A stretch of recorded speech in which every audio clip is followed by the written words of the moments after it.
सज स्वर के गईलो जब सैया जी के पास, मिलन वाली रात भइल बात कौन खास। का हो का भइल? सज स्वर के गईलो जब सैया जी के पास, मिलन वाली रात भइल बात कौन खास। दैया में लुट गई कोठरिया में जाई के, दैया में लुट गई कोठरिया में जाई के, राजा रस लूट लियो रे। का भइल? रसगुल्ला खिलाई के। अच्छा राजा रस लूट लियो रे, रसगुल्ला खिलाई के। स्पंज वाला रहल का?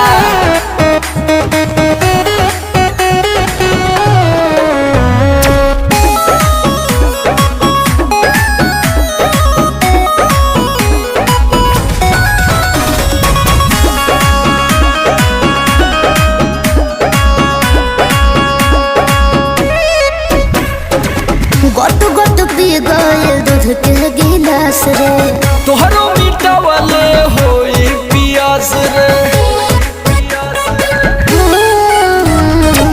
गोट गोट पी गए दूध के गिलास रे, तोहरो मीठा वाले होई पियास रे।